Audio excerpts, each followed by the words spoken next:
Hello everyone. Today's lesson will be on radians in A-level mathematics. If you like the lesson, please subscribe so you can see more lessons like this one. We start the lesson with the radians. Radians is a measure of measuring angles in a circle, and as we know, the degrees, 118 degrees is equivalent to 1 pi, and also 360 degrees is equivalent to 2 pi's.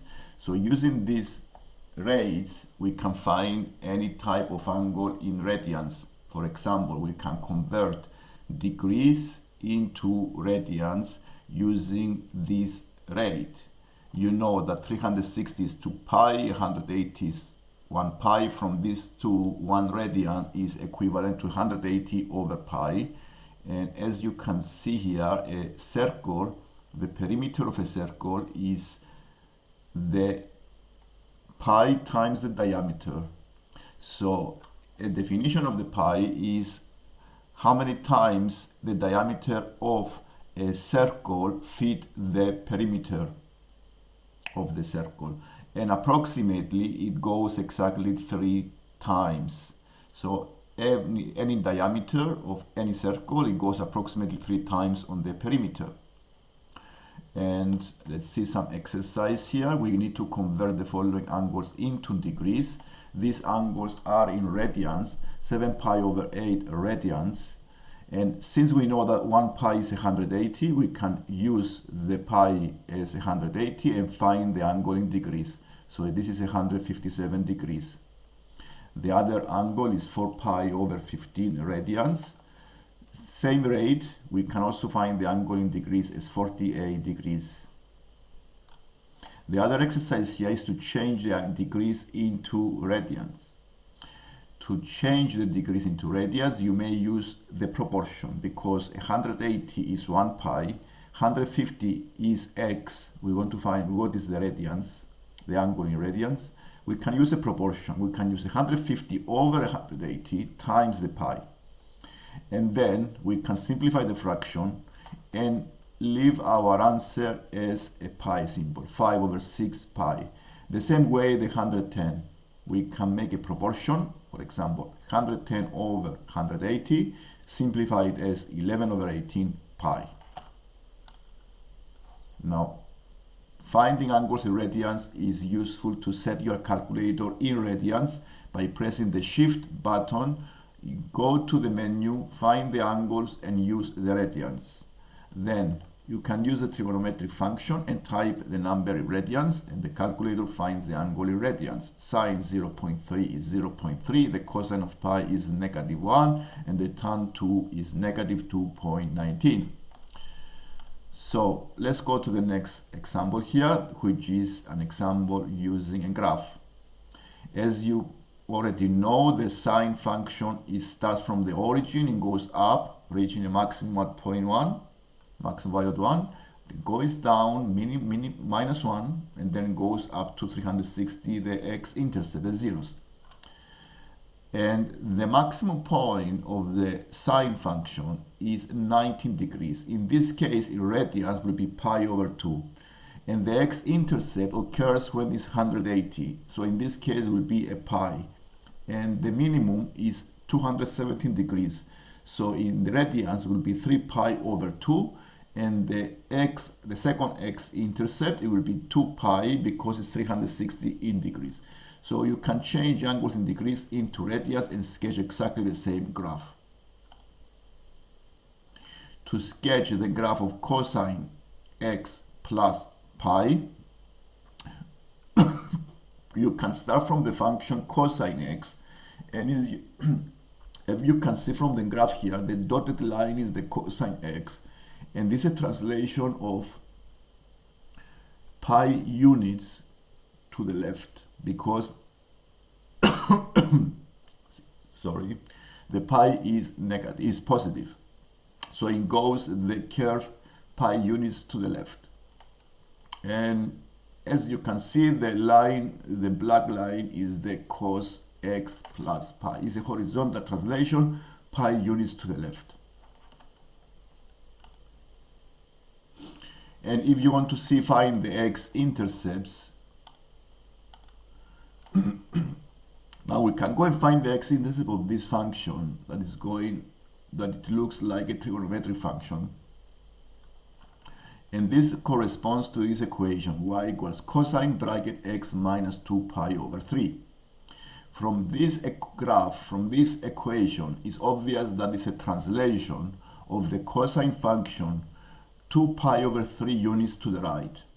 So if we know the x-intercepts of the cosine function, we can find the x-intercepts of this function, because this is a translation, a horizontal translation, 2 pi over 3 units to the right, and all the x-intercepts will go this 2 pi over 3 units to the right. So as you see, the graph below is the cosine x. The x-intercepts are the pi over 2, and this will go to 7 pi over 6. I added 2 pi over 3 into the pi over 2, and I found the new x-intercept of this function, y equals cosine bracket x minus 2 pi over 3. And here we have the graph, and what we want to find are the points which the curve meets the coordinate axis.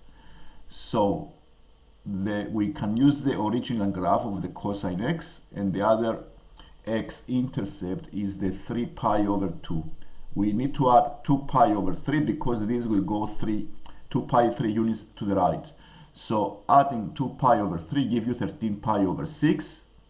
And the same is happening with all the negative x-intercepts, which is minus pi over 2. You add 2 pi over 3, it goes into pi over 6.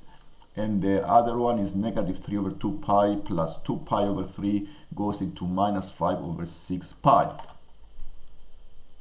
And these are all the x-intercepts here. Now you can see also, you can find the y-intercept by using x equals 0. So if I want to find the y-intercept, I need to make the x 0, and the value of the y-intercept is cosine minus 2 pi over 3, which is a minus a half. And now we have all the x-intercepts and all the y-intercepts of this equation, of this graph. Y equals cosine of x minus 2 pi over 3.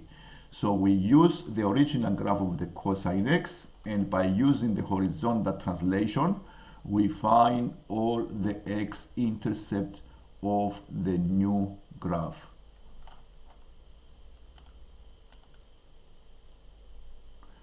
So in case you want to find specific values of cosine in radians, sometimes you may use equivalent angles that have exactly the same. Sometimes it's easier. For example, if I have the angle 4 pi over 3, the 4 pi over 3 angle is 214 degrees in degrees. So you see it is on the third quadrant.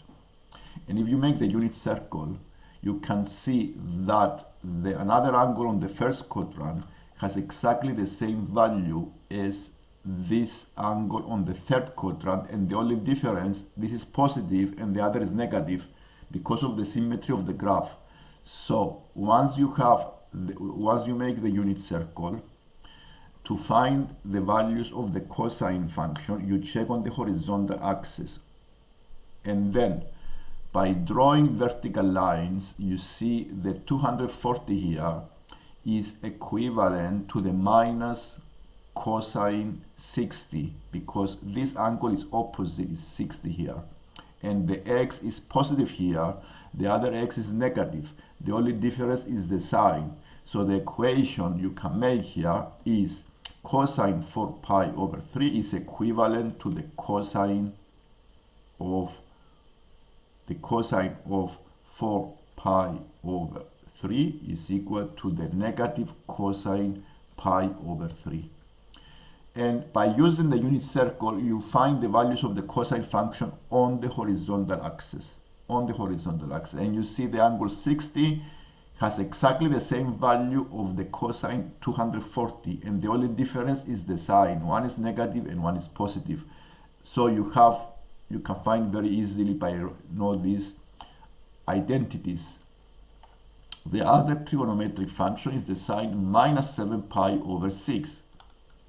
The minus 7 pi over 6 is an angle of minus 210, which goes into the second quadrant. So when we check sine values on the unit circle, we check on the vertical axis, and the vertical axis here is positive. Because of the symmetry of the graph, you see the angle here is 13 degrees to the horizontal. The same way, the same value, it has the sine 30. For example, the angle 30 on the first quadrant has exactly the same value of the sine minus 210, because if you check on the vertical axis, you find the value x is on the same axis. So the sine minus 7 pi over 6 is equivalent to sine pi over 6. The other exercise I have on this screen is two right angle triangles. We have some angles, some sides. I have a triangle A and BC. The BC is 2, an angle is pi over 3, and the other triangle is CAD. The side of this triangle is 2 root 6 over 3, and the hypotenuse is x. So what we need to find here is to find the hypotenuse DC. So we can start by using the first triangle and using trigonometry ABC and find the side A, the hypotenuse AC. Once we found the hypotenuse, this is the height of the second triangle. We can also use Pythagoras theorem and find the DC. And then DC is 2 square root of 2. Now we go into the topic arc length of circles. Okay, so we can do this topic later on. Now this is a topic in radians. The arc length will go into a different video. For the arc length, you see the next video on the arc length. Thank you for watching.